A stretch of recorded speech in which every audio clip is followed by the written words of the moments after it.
So the word that I grabbed onto for this year is forward.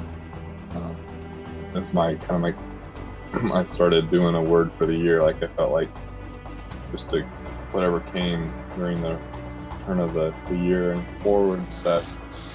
And I talked to Ken about this earlier. It just feels like I'm in that melancholy state, right? That and the word forward or go or it keeps showing up when I look in the letters and where it takes me, and it's like, okay, everything in me, like the flesh just wants to just throw my hands up and say, I can't go forward anymore. I don't get it. And then the heart's just trying to just say, you're gonna make it. Just keep going. But Exactly. the question, it kind of brings back to this progression of brain to heart. Can you say or look back in hindsight, what is it that finally turned that key, so to speak, that you were more in the heart balance between the two and not fighting the resistance between the intellect and wanting to go into the heart? What is it that moves us further into that, like an acceleration? Surrender. You know? So speaking from experience here, and this is what I was wrestling last week, and this is why I wasn't within the meeting very well. I was up and pacing. I felt like the imagery that I got, the total imagery I got, was that a horse that was refusing to be bridled.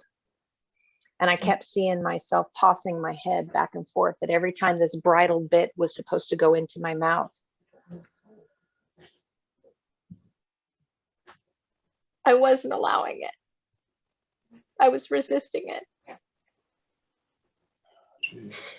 And what happened to me is that I realized I had to surrender to the process because I had gotten myself to where I had no more energy to fight it. And so I just hung my head down and I allowed myself to have the bridle. It's connected to like the bridal veil. It has to do with things that are being veiled from us. It's like a play on words, how Ken works. And because I surrendered to it, because of some of these shadows that I kept fighting and I kept fighting and I kept fighting and I surrendered to it. I was like, I can't do this anymore. And I surrendered to it. All of a sudden this week, there's like revelations that are coming to me that I didn't have access to before.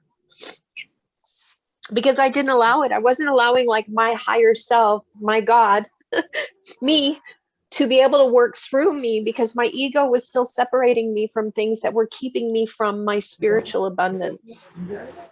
And I had to surrender to it. So we are going to wrestle with something until we literally have no more wrestle within us, and that we just then get to the point where we surrender to it. And as soon as that surrendering happens, all of a sudden, it's like a new expanse, a new room, a new door has been opened to us, and we go, aha, ahava. That spirit, love, just opened a new chamber for us to explore, because we're no longer resisting that which our higher self has been wanting us to walk through to get to the other side. Ibru. It's not just one crossing over moment. It's crossover to crossover to crossover. That's why the Vav, it's like an active state of always crossing over to a new revelation that you're connecting to, that will finally get you to the place to realize that you are the Pana, you are the face. But if we keep resisting, we won't ever pop over that, because that's where we're in our head. The resistance comes from here. It comes from ego.